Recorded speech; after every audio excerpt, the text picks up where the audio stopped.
Bonjour à tous, alors aujourd'hui on va parler de l'Australie et on va parler de l'installation en Australie, 10 infos pratiques pour réussir son installation en Australie.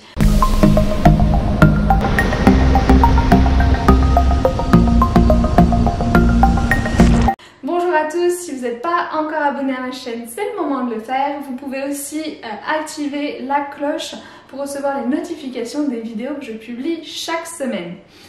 Alors, je voulais partager avec vous des informations pratiques pour s'installer en Australie parce que comme vous le savez, j'y ai vécu 2 ans et sur 2 visas différents puisque moi j'ai fait le Special Program Visa et le Working Holiday Visa. Donc je vous ai fait un mode d'emploi avec 10 infos pratiques pour pouvoir vous installer en Australie sans souci, no worries. Ok, alors on démarre avec le numéro 1 et bien évidemment c'est le visa. Donc il va falloir faire votre demande de visa, même si vous y allez juste en touriste, il faut un visa. Donc en fonction de ce que vous pouvez prétendre, vous aurez un e-visitor, vous aurez peut-être un student visa, un special program, un working visa, working holiday visa, peu importe, je vais vous mettre dans la description le site de l'immigration australienne pour voilà, si vous avez envie d'aller voir les conditions pour avoir ces visas. Ensuite, après le visa, vient les documents à emporter. Ok, avant de partir en Australie, il va falloir faire attention à avoir certains documents dont vous aurez besoin. Donc ça commence par le Visa Grant Notification. Donc ça c'est la preuve comme quoi vous avez bien un visa pour entrer sur le territoire australien. Je vous rassure, normalement c'est automatique, mais on ne sait jamais. Prenez, imprimez votre Visa Grant Notification. Ensuite, il vous faut bien sûr le passeport. Et votre passeport, il faut qu'il soit valide 6 mois après la date de fin de votre visa. Ce que je vous conseille aussi, en général, quand vous faites votre passeport, on vous donne un petit reçu, on va dire, avec un numéro. Et ce numéro peut être utile si vous avez un problème un jour avec votre passeport et que vous devez aller à l'ambassade, eh ben, on risque de vous le demander. Donc je vous conseille de garder une trace quelque part de ce numéro. On ne sait jamais, vous en aurez peut-être besoin. Ensuite, ça va être le permis de conduire. Si vous avez un permis de conduire français, eh bien, vous pouvez conduire pendant 1 an en Australie. Et vous pouvez aussi faire le permis international. Voilà, moi on ne me l'a jamais demandé, on m'a toujours demandé plutôt mon permis. Surtout que maintenant les petits permis ils ont la même forme que les permis de conduire australiens. Donc voilà, moi ça n'a jamais posé de problème, mais en général pour voyager on dit qu'il vaut mieux prendre son permis international. Donc si vous avez le temps de le faire, faites votre permis international. Voilà, ensuite il vous faudra un casier judiciaire vide, donc ça vous pouvez en faire la demande depuis la France. Et il vous faudra aussi, et ça on a tendance à l'oublier, une copie d'extrait de naissance. Ça, si vous avez des démarches à faire pour les visas là-bas ou quoi, eh bien vous le faudra. Donc pensez à en faire la demande tant que vous êtes en France et à l'emmener avec vous. Ensuite, petit détail pratique, mais ça serait bien d'avoir quelque chose qui prouve que vous êtes assuré et le numéro de votre assurance maladie ou l'assurance maladie que vous avez contractée. Pour, voilà, si jamais vous avez un problème, comment est-ce que vous faites pour contacter votre assurance maladie pour pouvoir bénéficier des soins. Et donc l'info pratique numéro 3 qui suit, elle est logique, c'est penser à souscrire à une assurance maladie. Donc moi j'avais testé Shapka et Bupa. Donc ça va dépendre en fait de quelle garantie vous souhaitez. Shapka c'est très bien pour les Working Holiday Visa. Elle est pas mal complète, elle est assez connue.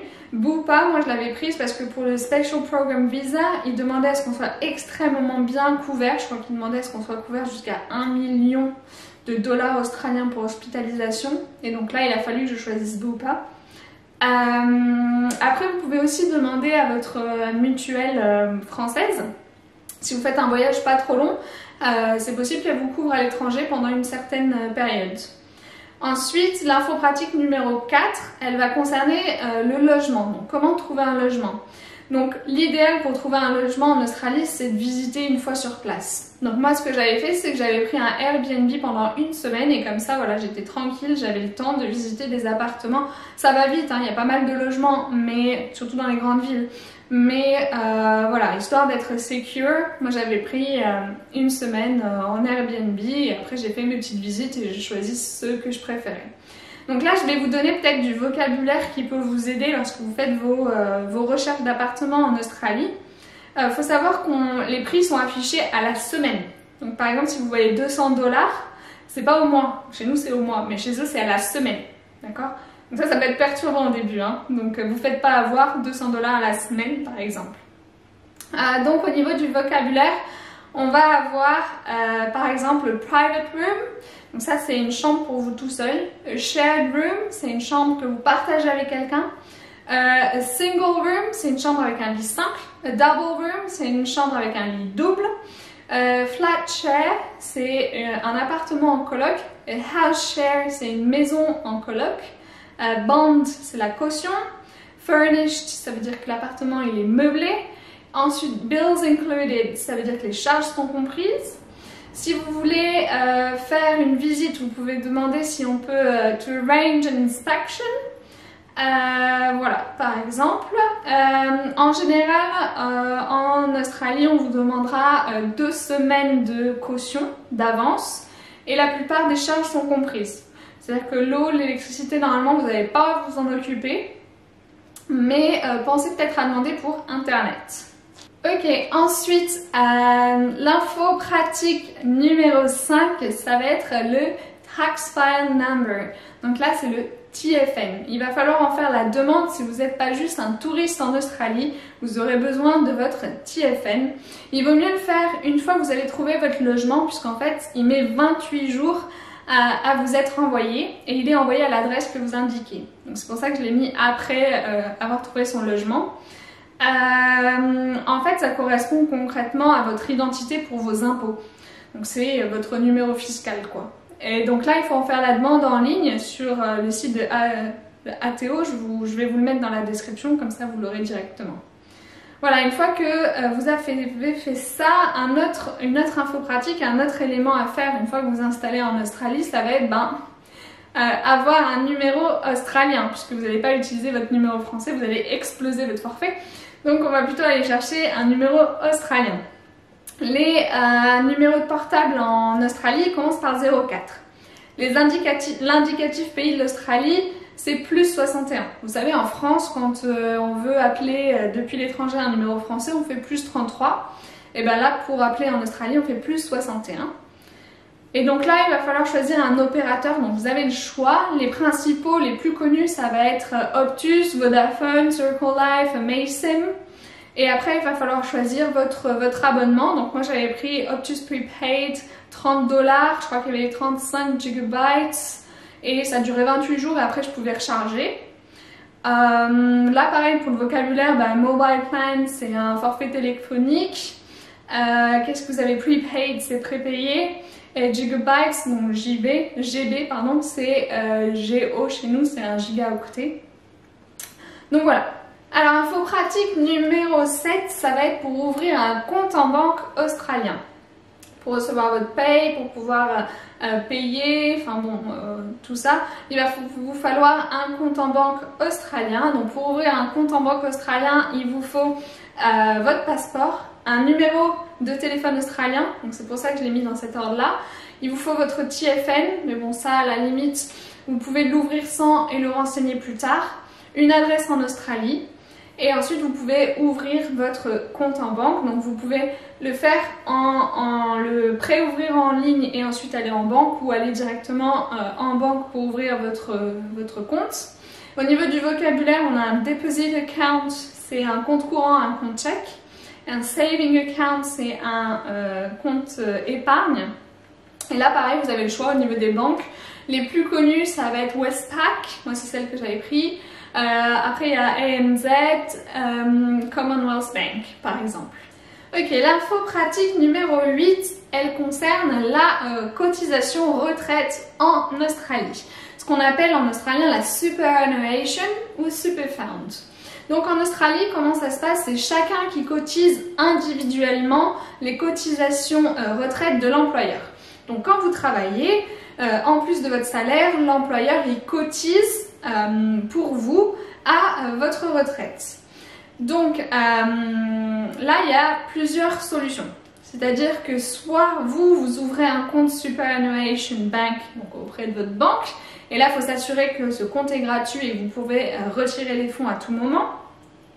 Et à chaque fois que vous avez un employeur ou un nouvel employeur, vous lui communiquez les coordonnées de ce compte et lui il versera les cotisations sur ce compte-là. Et une fois que voilà, votre séjour sera terminé, en tant que résident temporaire, une fois que vous retournez en France, vous pouvez récupérer cet argent. Donc là, vous ferez les démarches auprès de la banque pour récupérer cet argent.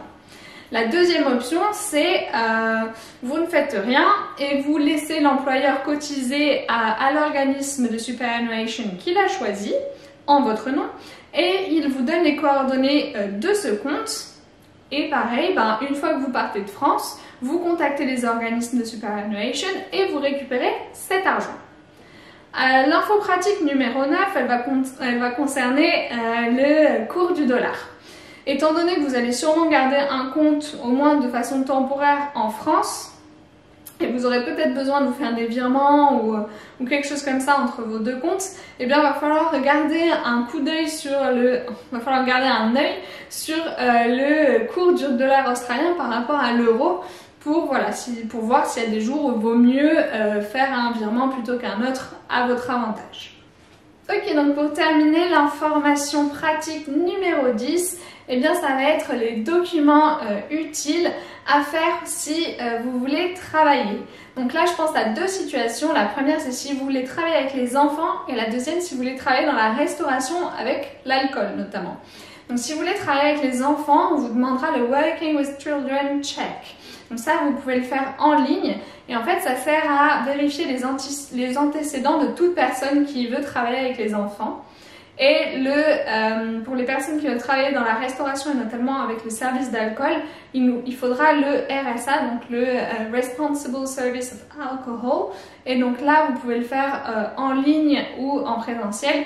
Et c'est toutes les règles en gros de quand, comment est-ce qu'on peut servir de l'alcool à quelqu'un.